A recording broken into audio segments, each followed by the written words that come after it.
Paz e graça para você ligado nessa emissora. Começamos mais uma edição do programa Vejam Só Entrevista, que vai ao ar toda sexta-feira, depois do Jornal das 22.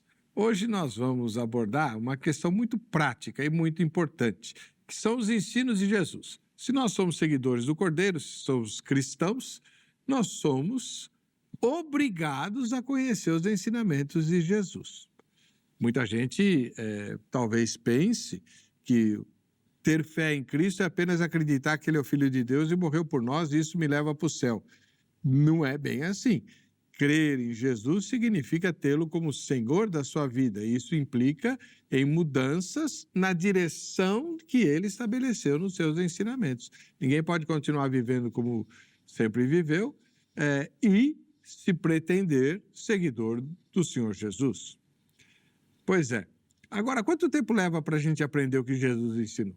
A vida toda. Eu também pensava isso. Até me deparar com o livro do nosso entrevistado, que propõe 100 dias para aprendermos o que Jesus ensinou. Uma jornada, uma caminhada ao lado do mestre e que leva 100 dias. Eu estou falando do pastor Fábio Bentes. Seja bem-vindo, pastor. Paz e graça. Paz e graça, obrigado pelo convite. Sempre uma alegria, um prazer estar com vocês. O irmão mora em Atibaia. Moro em Atibaia, moro ali perto do Seminário Bíblico Palavra da Vida. Eu sou paulistano, morei em São Paulo por 36, 37 anos e estou há 10, 11 anos lá. Que bênção. E a igreja que o irmão frequenta fica lá? Igreja Evangélica do Maracanã, eu faço parte da equipe pastoral. E que é ali pertinho, né? Ali pertinho. Muito obrigado pela presença do senhor. Quem estiver assistindo a gravação pelo YouTube pode participar, deve participar, fazendo suas propostas, fazendo as suas colocações. Deixa eu arrumar aqui a minha indumentária, né? Que o doutor Turto, agora sim. Você basta mandar a sua mensagem, sua pergunta pelas nossas redes sociais, que a Angélica passa para mim aqui por WhatsApp e eu ponho no ar como se você estivesse aqui conosco.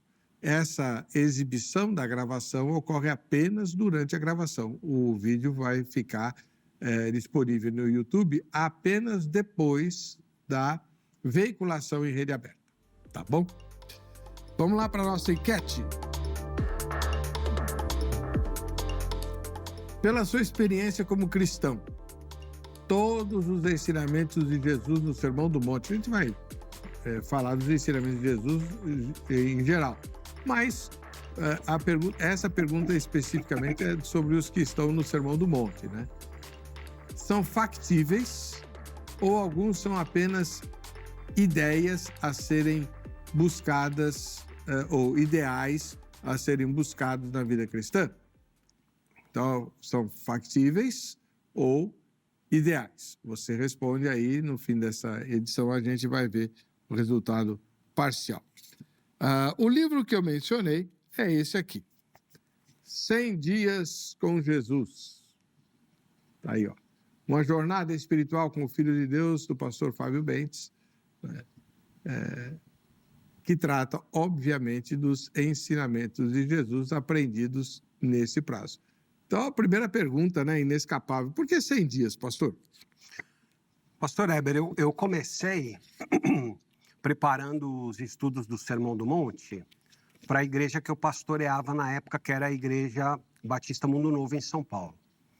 E eu preparei um grupo de estudos, né, uma quantidade, para que esses estudos fossem usados nas células. E aí eu falei, quer saber? Eu vou pegar algumas parábolas de Jesus, aí fui mais um pouquinho. Quando eu me dei conta, eu estava com 50, 60, eu falei, eu vou completar 100, eu vou transformar isso num livro. Então, eu coloquei o foco, de fato, nos ensinamentos de Jesus. Eu não trago aqui os milagres de Jesus, histórias, né, envolvendo Jesus, situações em geral. Eu acabei focando mesmo nos ensinamentos de Jesus, com um propósito assim, muito específico, como você sinalizou no início. Se nós somos cristãos, e aí traduza-se cristão por um seguidor de Cristo, você não tem como seguir a Cristo se você não sabe o que ele ensinou. Então, meu propósito com o livro era ensinar o que Jesus ensinou. Joia. Vamos lá. Como o nosso programa não é longo, a gente já vai começar a abordar alguns dos ensinamentos de Jesus que precisam ser aprendidos. Uma das dificuldades que a gente tem, pelo menos eu tenho, são algumas orientações que Jesus passa, vou começar pelo Sermão do Monte, quando ele diz, por exemplo, não resistais ao perverso, a qualquer que lhe pedir, você dá, né? Sem resistir ao perverso. É uma atitude pacifista? O que Jesus, na verdade, está ensinando aí? É para a gente ter... não reagir nunca? É isso mesmo? Olha, numa primeira análise, e aí essa é a dificuldade de você interpretar Jesus. É você escutá-lo com um coração humilde e esvaziado e permitir que aquilo que ele está ensinando efetivamente forme o caráter, ou interpretar aquilo que você quer viver e dizer o seguinte: na verdade, o que Jesus está ensinando, e aí a gente traz a interpretação que a gente quer. Por isso que é sempre muito difícil interpretar determinados pontos daquilo que Jesus ensina, porque às vezes a gente vai estar querendo dizer que Jesus ensinou uma outra coisa que não foi, na verdade, o que ele ensinou. Na minha avaliação, é uma disposição, sim, de paz, de não reação, é uma disposição contrária a toda e qualquer agressividade. E eu também considero, pastor Heber, que o que acontece? Jesus ensina a partir do amor ágape, que ele tem e que ele é. Deus é amor. E a gente vai seguindo Jesus a partir da nossa humanidade caída. E a experiência que eu tenho de vida, quando eu olho para mim mesmo, como eu procedo, como eu deveria proceder à luz de Jesus, eu considero que eu estou seguindo Jesus, mas eu estou seguindo bem de longe, entendeu? Ele está bem lá na frente, eu estou bem aqui para trás, fazendo como o publicano, que acho que em Lucas 18 batia no peito e falava: Senhor, tem misericórdia de mim porque eu sou um pecador. Então, é difícil, né? Outro ensinamento de Jesus, bem complicado, é quando ele fala que você não pode xingar o outro, né? Raca, será réu de juízo, né? Se você chamar alguém de louco, é réu de juízo e tal. Então, o único xingamento que pode é raça de víboras. Não, na verdade, assim, olhando para o que Jesus está ensinando quando ele fala, olha, se você chama o outro no termo hebraico, né, o raca, que significa bobo, louco, enfim, o que ele está querendo ensinar para um contexto judaico se você acha, vamos trazer para um contexto brasileiro, aquela pessoa fala assim, eu não preciso me converter, eu nunca matei, eu nunca roubei, eu nunca sequestrei, eu nunca estuprei. Essa ideia de eu ir para uma igreja para me arrepender dos meus pecados, então o que acontece? Tem gente que acha que para você estar em falta com Deus, precisa de muita coisa. E o que Jesus está ensinando escuta, se você se referir ao outro como louco, como bobo, isso já é suficiente para você ir para o inferno. Então é aquela ideia para o judeu, que o judeu acha que assim, se eu cumprir a lei direitinho e fizer tudo direitinho, a minha integridade eterna está preservada. E o que ele está ensinando é falar assim, olha, você chama o outro de louco, de raca, de bobo, isso já é suficiente para transformar você em réu de juízo. Entendi. Então, a ideia é mostrar que a mínima transgressão nos condena. Exato, que é o que Paulo fala lá em Gálatas. Fala assim, olha, vocês estão querendo observar a lei, só que o que diz lá em Deuteronômio é maldito aquele que não perseverar em tudo que a lei determina. Exatamente. Então é esse o ponto. O que Jesus está ensinando é assim, olha, a coisa pequena é suficiente para transformá-los em réus de juízo. Outro ensinamento de Jesus, meio complicado, e que, bom, enfim, é quando Jesus fala que a gente não deve se recusar a emprestar para quem nos pede, e depois a Bíblia diz que é para emprestar sem expectativa de ter de volta, né? Isso não nos transforma em bobos? Eu acho que antes do emprestar, é você fazer uma análise do que você pode emprestar. Isso eu posso te emprestar, eu posso te emprestar não esperando nada em retorno. Então, tem determinadas coisas que eu não posso emprestar não esperando receber aquilo de volta, porque aquilo vai fazer vai fazer falta para mim e para a família. Então, eu considero que quando a gente vai, e tem muita coisa da nossa vida que pode ser emprestada, doada, quando a gente toma essa decisão, fala, isso daqui, você pode ficar, estou te emprestando, e se você não tiver condições, já aconteceu, por exemplo, em relação a coisas, já aconteceu comigo em relação a valores, mas nunca ninguém me emprestou 100 mil falando, não precisa me devolver, você entendeu? Eu acredito que seja isso que Jesus Cristo está ensinando quando ele fala a respeito de emprestar sem ter expectativa de ter de volta. Na comunidade cristã primitiva, né, lá de Jerusalém, eles faziam exatamente isso, né? Eles fizeram isso, eu acredito que sofreram com isso, porque o que acontece é que, se eu não estou enganado, é 2 Coríntios 5 ou 8.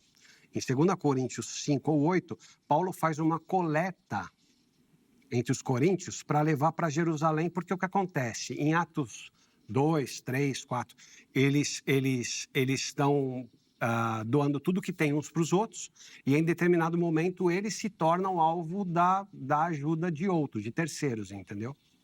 Então, a expectativa era que Jesus voltaria por aqueles dias, né?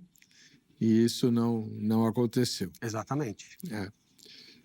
Uma das outras palavras de Jesus, bem complicada, que não está no Sermão do Monte, ele aborda um pouquinho, mas ele trata dessa questão depois, é a questão do perdão. É verdade que o perdão não é facultativo ao cristão? É verdade. O perdão, ele está na essência de Deus. E aí, novamente, Jesus, como o Deus encarnado, convida os seus seguidores a perdoarem, com amor ágape. No entanto, a gente, como eu disse há alguns minutos atrás, a gente não consegue amar ao próximo na medida em que Jesus ama, na medida em que Deus ama. A gente não consegue, por conta das nossas limitações humanas caídas. Mas o convite é para que sigamos nessa direção. Né? Jesus Cristo foi capaz de crucificado orar para que Deus perdoasse os soldados romanos, porque eles não sabiam o que estavam fazendo, né? Então, eu considero que isso está num patamar muito além daquilo que é a nossa realidade. Mas a direção na qual a gente deve caminhar, e não alcançaremos nessa nossa vida, só, se eu não estou enganado, é Efésios 4, quando Paulo fala a respeito da estatura do varão perfeito, né? Então, a gente caminha nessa direção. E a gente está em uma situação em que isso, para nós hoje, né, é algo assim, algo muito difícil. É que Jesus é muito radical, né? Se você não perdoar, você também não vai ser perdoado. Depois ele faz a oração do Pai Nosso, onde esse ensinamento é reforçado. Embora lá no Sermão do Monte ele tenha explicado, né? Bem-aventurados os misericordiosos, porque eles alcançarão misericórdia. Né? Eu, pelo menos, tenho para a minha vida a seguinte questão. Assim como Deus já teve misericórdia de mim, que eu passe a ter. Exatamente. Né? Não serei misericordioso para alcançar misericórdia. Eu já fui alcançado pela misericórdia. Então, é a parábola dos dois devedores. Fala um pouquinho dela, pastor, já que o senhor... Ela, se eu não estou enganado, não sei se Lucas 13 ou Lucas 18, né? Em que um servo devia uma grande quantidade ao seu senhor, e aí ele pediu àquele senhor que tivesse misericórdia dele. E aí o senhor perdoou. Quando ele vai embora, ele encontra um servo dele que devia uma quantidade menor. E ele não perdoa. E aí o senhor dele fica sabendo e chama ele. Fala, escuta, a sua dívida comigo era muito maior e eu te perdoei. Agora você pegou alguém que tinha uma dívida muito menor e você não perdoou. E aí ele leva esse cara embora, entendeu? Ele leva lá para a prisão, para o calabouço. Então é justamente a ideia da dívida que nós temos com o Senhor Deus e da dívida que os nossos irmãos têm conosco nas faltas do dia a dia. Então, seguindo esse caminho, né, que você apresentou, na medida em que nós fomos perdoados por Deus, é a oração do Pai Nosso. Perdoa as nossas dívidas, assim como nós temos perdoado aos nossos devedores. Então, é o perdão e a graça de Deus circulando entre todos, né? O que é ser limpo de coração? Duas coisas. Ser limpo de coração é você estar recorrentemente recorrendo ao perdão de Deus, porque o que nos limpa o coração é o sangue de Cristo, é a graça do Senhor. Mas eu considero também que limpo de coração é uma pessoa transparente. É uma pessoa que você olha e você enxerga o que tem do outro lado. Não é uma pessoa obscura, né? Então é uma pessoa confiável. Então, a pessoa que ela recorre recorrentemente à graça e ao perdão de Deus, é limpo de coração, e essa pessoa confiável que você não vê obstruções nela. Mas aí vão aparecer os defeitos também? Sim. Eu digo mais em termos de confiança. Tem pessoas que não são confiáveis. Elas, em tudo que elas fazem, elas são negativamente estratégicas. Elas são pessoas assim que... Tem uma segunda intenção. Exato, exato. É um termo que, assim, eu não vou desdobrar o termo, porque senão ficaria um negócio muito longo, mas são pessoas maquiavélicas, né? Você conversa com ela, você fala com ela, você não sabe direito se o que ela está falando é o que é, ou ela quer te causar uma impressão porque ela tem uma intenção por trás. Então, a pessoa limpa de coração é uma pessoa transparente. Você conversa com ela, é o que é, você entendeu? Esse é o sim, sim, não, não. Exato, exato. Também recorrendo ao texto de Jesus, seja o sim de vocês sim e o não, não. É isso aí. Não tem essa história de... porque o que vem é procedência maligna, né? Veja bem... Porque o que acontece, os judeus dos dias de Jesus, em uma das devocionais eu explico. O que acontecia? O sujeito falava algo, mas na cultura eles já sabiam que eles mentiam uns para os outros. Então eles passaram a acrescentar juramentos. Não, isso daqui é isso que eu estou falando, eu juro. Então, quando ele acrescentava o juramento, significa, não, ele está jurando, ele está falando a verdade. Quando ele estava falando só a informação, ele podia estar mentindo, mas agora ele jurou. Só que o pessoal começou a descobrir que mesmo quando eles juravam, eles estavam mentindo. Aí eles acrescentavam o elemento de santidade. Eu juro pelo templo, eu juro por Jerusalém, eu juro pelo... né? Então, você ia acrescentando elementos à palavra para trazer credibilidade a ela. E o que Jesus está falando, olha, se vocês são meus seguidores, se você falou sim, é sim. Se você falar não, é não. E o que passar disso vem do inimigo, entendeu? Que coisa. Pastor, agora... interrompendo um pouquinho a sequência dos ensinos, né? Cada ensinamento desse, a pessoa tinha que aprender em um dia? Não. Esse daqui é um propósito devocional. Então, o que eu fiz, né? Eu fui criando as devocionais para a gente usar nas células e eu tive a sugestão de um amigo meu que é pastor em Serquilho. O nome dele é Rony Clayton da Ajuda. Ele falou, por que você não cria, não coloca isso no WhatsApp? Então, eu tenho o propósito devocional em livro, né?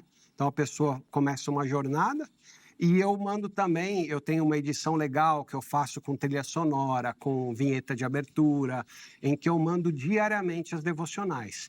Então, eu não fecho nos 100 dias todos os ensinamentos de Jesus. É um propósito devocional. Poxa, vamos passar 100 dias aprendendo de Jesus? Então, eu já fiz isso com Jesus. Eu já tenho também concluído o livro já e divulgado o 40 Dias de Santidade, também é um propósito devocional. Ah, eu sabia que os 40 dias iam aparecer. Mas você sabe por que eu escolhi 40? É, por causa do jejum. Não, sabe por que eu escolhi 40 dias? A intenção era fazer 100 dias de santidade, mas eu queria fazer 100 dias para todos os propósitos devocionais que eu tinha em mente para fazer.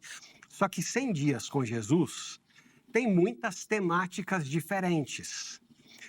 Quando a temática é santidade, é a mesma temática. Então, eu percebi que 100 dias ia ficar cansativo, eu fiz os 40 dias.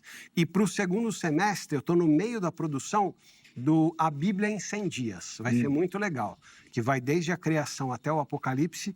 Eu escolhi, assim, as 100 histórias mais significativas da Bíblia para apresentar numa sequência de 100 dias também. Está ficando muito legal. Muito bom, parabéns. Sobre os 40 dias de jejum, muita gente tem dúvida, mas como é que Jesus conseguiu não comer nada em 40 dias? Ninguém consegue fazer isso.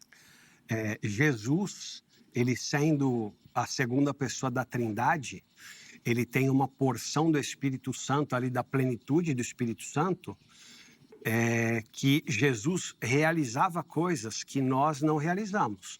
Então, Jesus expulsava milhares de demônios com uma palavra.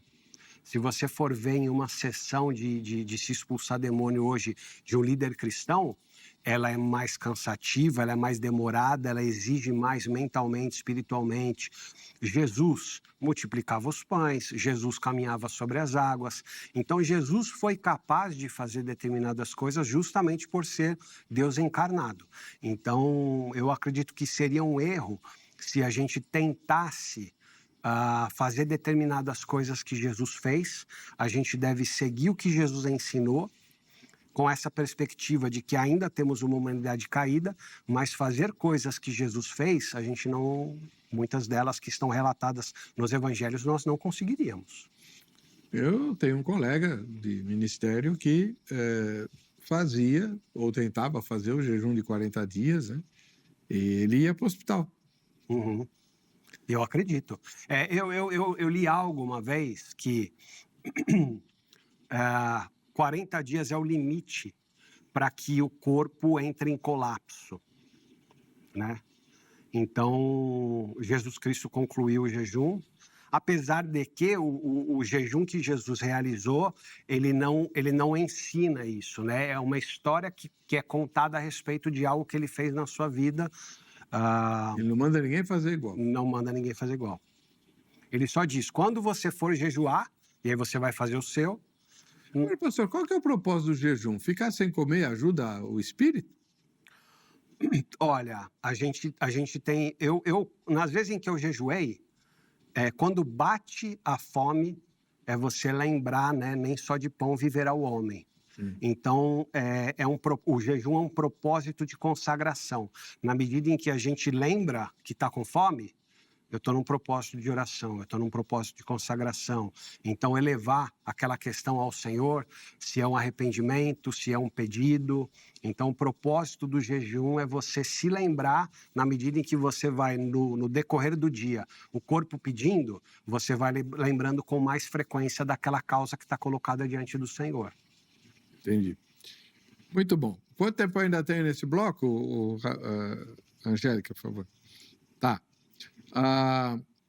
Vamos falar um pouquinho sobre as parábolas do reino.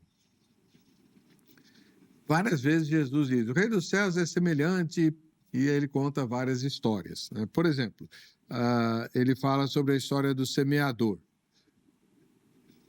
Mas o reino do céu não é só a boa semente que cai lá no último terreno? O reino dos céus, por excelência, é o governo de Deus. Tudo que está debaixo do governo de Deus. Então, o que Jesus está ensinando, a boa semente é o evangelho, né? É o evangelho. Na medida em que ele é pregado, né? Aí é Romanos 10, Paulo falando, olha, como crerão se não há quem pregue? Então, na medida em que o evangelho é pregado, a boa semente do evangelho ela vai cair, e ela vai cair em diferentes tipos de terreno, né? Aí, lembrando da parábola, você tem a beira do caminho, que os pássaros vêm e comem, aí é Satanás que vem e leva essa semente do evangelho embora. Você tem o terreno arenoso, que não cria raiz. Você tem o terreno que nasce, mas os espinhos sufocam, que são as preocupações da vida. E aí você tem o terreno bom, que é aquele que frutifica, dando 30, 60 e 100 novas sementes para cada uma que foi plantada. O reino é tudo isso? Ou é só o último? Não, o reino acho que o reino é tudo, né? É a dinâmica, né? Ele está apresentando um quadro de como as coisas funcionam. Tá. A gente vai interromper um pouquinho, daqui a pouco voltamos com as parábolas de Jesus e outros ensinamentos dele. Se você quer conhecer a Bíblia toda, né? Fazer um curso bíblico completo em plataforma EAD, a Agrade tem um novinho em folha, totalmente remodelado, e você vai gostar muito. É extremamente positivo esse livro, esse curso da Agrade Academia Teológica da Graça de Deus, para que você conheça este e outras opções de curso que a Agrade tem, não em EAD, né, mas presencialmente. Você liga durante a semana para 0 operadora 11 3115 0819, 3115 0819. Ou entra no site a qualquer hora, você vai poder ter essa informação, agrade.com.br, e nesse caso, depois de saciar as suas dúvidas, ou dirimir suas dúvidas com a Agrade, você dá uma passadinha no site da HIT, hittv.com.br, ou nas redes sociais que estão publicadas aí para você. Assim você pode nos conhecer melhor e também nos ajudar a fazer o Vejam Só Entrevista de forma cada vez mais eficiente e coerente com os seus desejos. A gente vai para o intervalo, volta já já.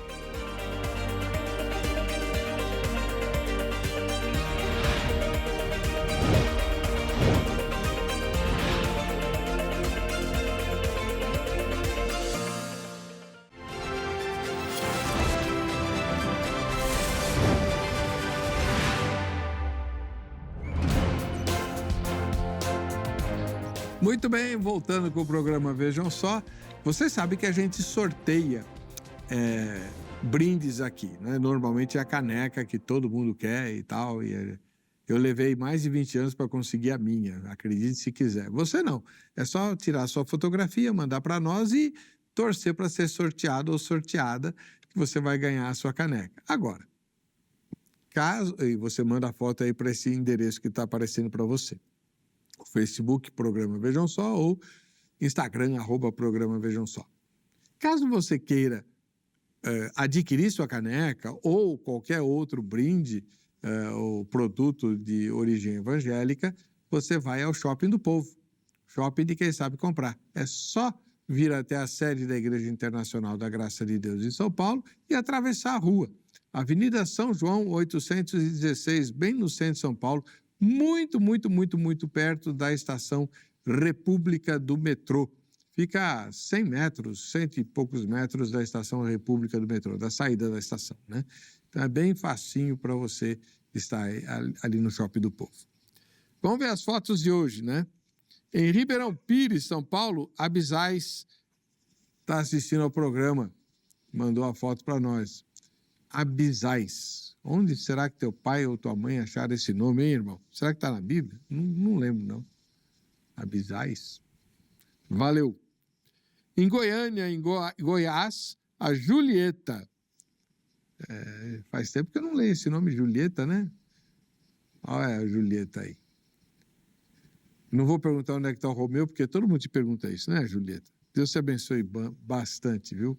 Com ou sem Romeu. E na Vila Velha, no Espírito Santo, o Edmar, nosso telespectador. Opa, é músico? Que beleza! Glória a Deus. Valeu, Edmar. Só não disse quem foi que bateu a foto, né? Porque não foi você, não. Aí, quando é assim, você informa quem bateu a fotografia, tá bom? Isso é só para a gente poder dar o crédito, né? Vamos lá. Vamos voltar aqui para as parábolas que o Senhor Jesus Cristo narrou, né? E que tem a ver com o livro do pastor Fábio Bentes, 100 Dias com Jesus. Ele aborda não apenas os ensinamentos do Sermão do Monte, como está na nossa enquete, mas os ensinamentos de Jesus. Ele não aborda, por exemplo, milagres, né? E outras questões que Jesus viveu enquanto esteve aqui, mas os ensinamentos dele. Em 100 dias você tem aí um conjunto praticamente completo dos ensinamentos do Senhor. A Angélica disse para eu mandar um abraço para o povo da Paraíba. Então, eu não sei exatamente o porquê, né? Mas tá aí, o povo da Paraíba participando aí do programa. Um abraço para vocês. Deus abençoe. Nunca estive na Paraíba, um dia eu quero conhecer esse estado. Como é que é, Angélica? Abissai, não é esse que apareceu na foto, Mas o Abissai é, sim, um nome bíblico, é um dos sobrinhos do rei Davi. É isso que eu ia falar. Você sabia? Não, eu estava em dúvida, mas já que a produção confirmou, aí eu estava pensando, eu falei, eu acho que era eu achava que era um dos irmãos do Joabe, mas eu falei, não era. Então era um dos parentes de Davi, Tinha a Abisag, que era aquela mocinha que colocaram para dormir com ele quando ele ficou velho. Mas o Abisai, aí eu fiquei em dúvida, mas já que confirmou, é isso aí mesmo. Tá aí, ó. Então, já sabemos onde a mãe ou o pai do Abisai encontraram esse nome para batizar o filho, né? Maravilha. Na palavra de Deus. Bom, na palavra de Deus, Jesus conta várias parábolas, né? Por exemplo, ele conta a parábola das virgens, das 10 virgens.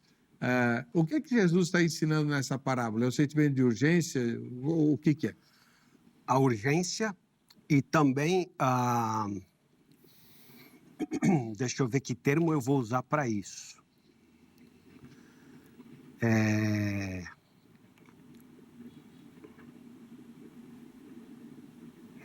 Jesus, eu vou encontrar o melhor termo para isso, tá? Jesus está ensinando que 5 delas tinham o azeite, simbolizando a presença do Espírito. 5 delas não tinham o azeite. O azeite, ele servia para que as candeias se mantivessem acesas. Quando chega o noivo, aquelas que têm a lamparina acesa, a candeia acesa, o noivo chega no meio da madrugada. Ele olha e ele reconhece, ele sabe quem é, ele leva. As que estão sem o azeite, que não tem a iluminação, a candeia, ele não sabe quem são e ele deixa. Então, ele sim ensina um senso de urgência, de prontidão e de vida na presença do Espírito de Deus, que é o azeite, né? Usado comumente nos meios, né, pentecostais, neopentecostais, tem os jargões, né, que fala, tem azeite aí, irmão? Aqui é só no óleo, né? Esse tipo de brincadeira que se faz com a presença do Espírito Santo, resgatada, né, do Antigo Testamento do tabernáculo, em que você tinha a jarra de azeite simbolizando ali a presença do Espírito de Deus. Então, a parábola das virgens é isso. Aquelas que tinham um senso de prontidão e que estavam com o azeite, ou seja, no Espírito, elas foram levadas, porque elas estavam na claridade e elas eram passíveis de serem reconhecidas. As outras estavam no escuro, né? Perfeito. Tem aquela parábola do trigo e do joio, que eu tenho visto uma certa confusão em relação a essa parábola. O irmão pode dizer o que Jesus ensina nela? Sim. A gente pode enxergá-la de 2 formas principais, sem que uma seja a primeira e outra seja a segunda. De um dos lados, às vezes nós olhamos para as pessoas e queremos classificá-las como trigo ou joio com base em elementos de rotina religiosa. E aí a gente... Bom, se aquela pessoa vai na igreja, usa uma calça social, fala que é cristã, essa pessoa é trigo. Essa outra pessoa aqui, eu não gosto do jeito que ela se veste, ela tem tatuagem, ela tem isso e aquilo. Então, na minha cabeça, pautada em elementos exteriores religiosos, ela é joio, você entendeu? Quando, na verdade, Deus tem um olhar mais sofisticado e mais qualificado para Deus ver o coração.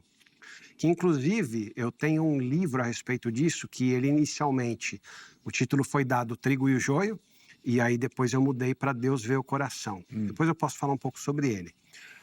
Então, voltando à parábola, uma das possíveis interpretações os servos, né? Falam, os servos do campo, Senhor, podemos separar aqui o trigo e o joio? O trigo é bom, o joio é ruim. Ele fala, não, porque vocês vão confundir. Então, a maneira como os servos olham é diferente da maneira como o Senhor olha. E uma outra questão é você esperar dar tempo para que, com o tempo, o trigo se revele trigo e o joio se revele joio. Então, na própria interpretação da parábola, Jesus fala, olha, o trigo, no fim dos tempos, os servos do Senhor, que são os anjos, eles vão fazer a separação, separa o trigo, leva para o Senhor, separa o joio, ele vai ser queimado. Então é questão nessa segunda interpretação, é menos da confusão visual e é mais no sentido de dar tempo para que cada um se manifeste o que é. O trigo vai se manifestar como trigo, que é o que ele é, e o joio vai se manifestar como joio, que é o que ele é. Então, por exemplo, eu vejo pessoas sendo contrárias à disciplina na igreja porque isso seria uma maneira de arrancar o joio indevidamente. Eu nunca lidei com esse tipo de situação. Ah, não, tem que deixar o pecador na igreja porque senão nós não temos autoridade para eliminar o joio. Mas na parábola, Jesus diz que o campo não é a igreja, o campo é o mundo. Uhum. Né? E no mundo você tem trigo e joio. Sim, o campo, eu diria, a gente pode até, o campo é a história. Isso. Na história, quem é joio, quem é trigo. E aí eu me lembro de um verso do Apocalipse, acho que é 22, deve ser talvez 11. Continue o imundo na imundície, praticando a injustiça, continue o santo na santidade, praticando a justiça. Então, quem vai se revelar no decorrer da sua própria história, e o que as pessoas são no decorrer da história, tudo isso vai sendo revelado. Parábola do grão de mostarda. Bem pequenininha. Sim. Como é que a parábola é pequenininha, a semente também, né? O que Jesus está ensinando ali? Eu considero ela maravilhosa, né? Eu vou até usar uma história bíblica para ilustrar algo do que eu quero dizer. Às vezes, algo que uma pessoa faz, que ela considera que é pouco significativo, semelhante ao que seria um grão de mostarda, aquilo Deus pode fazer frutificar e aquilo virá enorme. Qual que seria a história correlata que eu usaria? Um dia, eu não me lembro se é o mover do Espírito para Filipe, em Atos 8. Sim. Olha, se levanta e vai lá para a estrada que eu vou te indicar, e ele fica esperando e passa uma carruagem com o tesoureiro da rainha Candace. E aí ele vê que o cara está lendo Isaías, fala, escuta, você entende o que você está lendo? Ele fala, olha, se ninguém me explicar, eu não vou entender. Aí ele sobe na carruagem, explica as escrituras, explica o evangelho, o tesoureiro fala, ó, eu quero me batizar, ó, tem água ali, se batizam e ele volta. Então, assim, uma conversa de eu não sei quanto tempo eles levaram ali, o que se acredita é que a igreja que começou na Etiópia e que ela cresceu na Etiópia pode ter tido uma influência muito grande desse sujeito que foi abordado numa conversa, você entendeu? Então, eu usaria essa história para ilustrar o que é um grão de mostarda. É algo que alguém faz. Poxa, eu não vou na porta do metrô ficar distribuindo folheto, porque vai ser uma grande perda de tempo. Quem que vai se converter porque pegou um folheto e colocou no bolso? Mas, assim, é um grão de mostarda, você entendeu? O que aquilo pode virar nas mãos do Senhor? Então, eu considero essa parábola sensacional. É a gente não achar que os nossos esforços à luz da visibilidade do trabalho do Billy Graham, do missionário R.R. Soares, à luz do que essas pessoas fazem, da visibilidade que eles têm, do tanto de pessoas que eles alcançam, o que eu faço é ínfimo. Não, não é. É um grão de mostarda. Deixa Deus trabalhar que vai ver o que vai acontecer. E acontece mesmo. Entrevistei uma senhora uma vez que estava, anos atrás, vivendo uma crise violenta, o marido foi embora, ela tinha que educar os filhos, não conseguia emprego, e ela pensou em se prostituir. Chegou um dia em que ela saiu para se prostituir na rua, era um domingo, e ela chegou na esquina, havia lá um folheto pisoteado com o carimbo da igreja. Vinde a mim, todos vós estáis cansados, sobrecarregados. E ela foi, naquele mesmo domingo, ela foi à igreja com os filhos, recebeu assistência, se converteu e se transformou numa missionária para pessoas na prostituição. Então, um folheto pisoteado, sem lixo. Eu entrevistei ela na época ainda que ainda não tinha HIT, era só o rádio. Né? Se eu não estou enganado, pastor Heber, a parábola do grão de mostarda está colocada imediatamente ou antes ou depois da parábola da mulher que misturou uma determinada quantidade de fermento numa massa. Isso. E aquilo tomou a massa inteira. E quem trabalha com fermento sabe como é. Você põe um tantinho lá e aquilo cresce. Mateus 13. E a parábola do tesouro escondido ou do comerciante de pérolas? Também, sensacional, né? É impressionante como Jesus é criativo e Jesus faz algo que eu faço muito nos meus sermões, que tem alguns pregadores e alguns acadêmicos da homilética que criticam, que é você acrescentar histórias. Tem gente que fala assim, pregador não é para ficar contando história, pregador é para ensinar a Bíblia. Mas assim, o grande contador de histórias da história da igreja é Jesus Cristo. Então, eu gosto muito de acrescentar as histórias porque elas atiçam a curiosidade das pessoas. A do tesouro escondido, né? O sujeito foi numa propriedade, encontrou um tesouro, ele falou... Rapaz, isso aqui é muito mais valioso do que tudo que eu tenho. Ele vai e vende tudo que ele tem, compra o terreno, porque ele sabe que naquele terreno tem algo que é mais precioso do que tudo que ele tem. E a mesma dinâmica da pérola, né? Ele é um negociante de pérolas, ele encontra uma pérola muito valiosa e ele vende tudo que ele tem para pegar aquela pérola. Então, é um paralelo com o reino de Deus, nós abrirmos mão de inclinações nossas que não pertencem a Cristo, que são do mundo, que são da mentalidade do mundo, da mentalidade da carne. Poxa, mas eu vou me anular. Aquilo que não é de Cristo, vale a pena se anular. Porque o que você vai ganhar, não só na posteridade, mas o que você vai ganhar aqui, em Cristo, é muito mais valioso.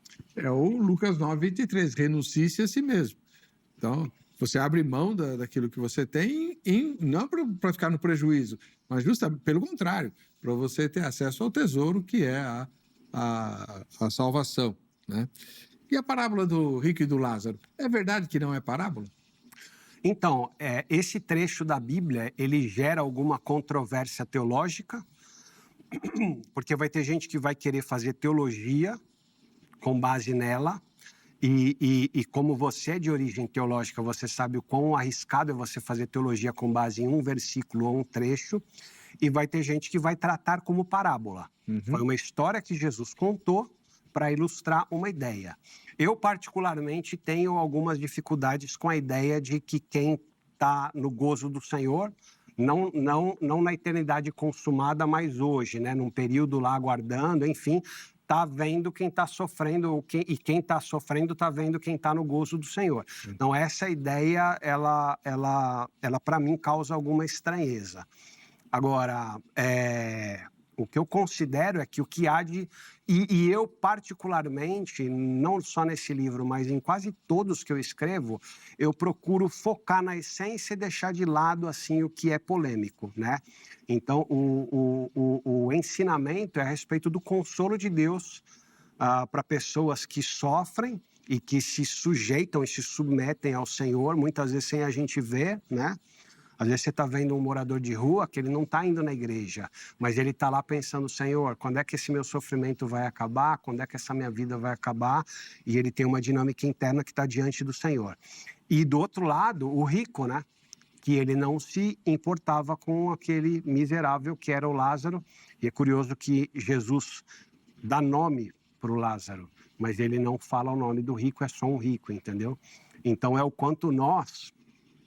E eu nos incluo a todos, né? Se uma pessoa tem um lar, se uma pessoa tem uma roupa, se uma pessoa tem as refeições do dia, se a pessoa tem uma vida ali, né, minimamente decente, o quanto nós precisamos estar atentos aos necessitados, porque isso vai demonstrar se a gente tem ou não temor de Deus. O Rafael, ele publicou o seguinte: os ensinamentos de Cristo são ideais. A ideia é que, sobretudo o Sermão do Monte, Jesus colocou como um alvo a ser perseguido, mas que na vida real ele não é concretizável 100%. Já a Rita escreve: os ensinamentos de Jesus nos ajudam a ser cada dia melhores. Os ensinamentos de Jesus são ideais ou são factíveis? Eles são factíveis. Jesus não nos apresentaria algo impossível, mas o que acontece? Nós ainda, essa é a minha avaliação, por conta do pecado, nós ainda estamos bloqueados. Então, o que acontece é que o pecado nos impede de atingir esse ideal apresentado por Jesus, que é o que deveria acontecer. Por exemplo, a gente estava, eu não sei se já aqui no programa, ou se a gente estava falando sobre isso nos bastidores, do perdão 70 vezes 7. Nos bastidores. Nos bastidores. Então, assim, Pedro chega e fala: mestre, quantas vezes eu devo perdoar aquele que falha comigo? 7 vezes? E Jesus fala: 7 vezes não, 70 vezes 7. Então, Jesus não está falando de algo impossível. Jesus não está, né? Agora, o que acontece conosco? Primeiro que na prática, Jesus não está falando de um número, não são 490 vezes, né? Ele está dando uma ideia de multiplicidade. Fala: olha, tantas vezes quantas forem necessárias, 70 vezes 7. Na prática, a gente não se sujeita a uma mesma situação com uma pessoa 200, 300, 400 vezes para poder perdoá-la essa quantidade de vezes. Isso não acontece. Mas a ideia transmitida é dessa: você vai perdoar sempre que você precisar perdoar. Porque esse é o caráter de Deus e esse é o seu caráter como um seguidor de Cristo. Então, não existe da sua parte: para mim agora acabou, eu não perdoo mais. Existem decisões que nós tomamos, que podem ser para um lado ou para o outro. Mas o perdão, no sentido de não querer o revide e o mal daquela pessoa, o perdão sempre deve existir. Perdão por interromper. Eu posso, por exemplo, o meu patrão, ele me humilhou lá por 2, 3 vezes no ambiente de trabalho. Eu posso pegar e falar assim: olha, eu perdoo ele, eu não vou querer que ele sofra o que eu estou sofrendo, eu não vou me alegrar se um dia alguém fizer isso com ele, mas eu não aceito mais trabalhar nesse lugar em que eu sou constantemente humilhado.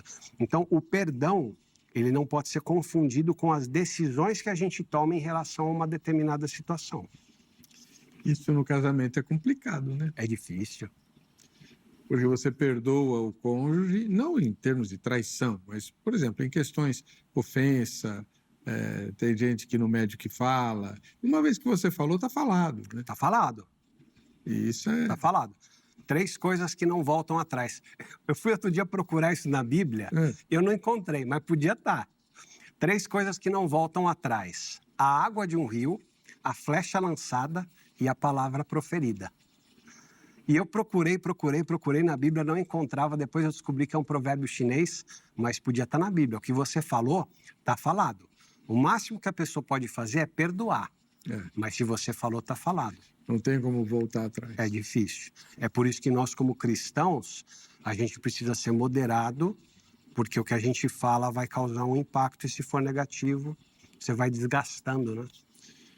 Uma vez eu copiei um versículo de Provérbios e pus na minha escrivaninha, porque eu ainda tenho, né?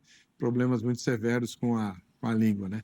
Até o tolo, quando se cala, será tido por sábio, e o que cerra seus lábios por entendido. Então, fica quieto, que é melhor. Eu considero, pastor Heber, que o que acontece, o nosso mundo é muito rápido, tudo acontece muito rápido, e a gente não tem o hábito de, quando diante de uma situação ruim, negativa, que nos incomoda, ou uma palavra que nos incomoda, a gente ficar pelo menos ali alguns segundos em silêncio e internamente pensar: como um cristão, como é que eu vou responder a isso? Nós não fazemos isso. Iria tomar da gente 5 segundos, 10 segundos. A gente responde, entendeu? E estraga tudo. Muito legal. Pastor Fábio Bentes, autor desse livro, que eu vou mostrar mais uma vez, 100 Dias com Jesus. Você que é líder de célula ou de algum classe dominical, ou mesmo um simples cristão, dá para focalizar aqui? É um livro muito útil para você, na medida em que os textos são 100 textos, né, que vão te ajudar a entender os ensinamentos de Jesus. não são abordados milagres nem outras questões ligadas ao Senhor, mas os ensinamentos principais de Jesus estão contemplados aqui. Parabéns, pastor Fábio, Deus abençoe. Vamos ver o resultado da nossa enquete? Pela sua experiência como cristão, todos os ensinamentos de Jesus no Sermão do Monte são factíveis ou alguns são apenas ideais a serem buscados na vida cristã? Resultado, factíveis, 66%, então vamos obedecer, né? E ideais, 34%. Para você que fica com a gente, que fica com essa emissora, a paz e a graça de Jesus. Até o próximo Vejam Só Entrevista.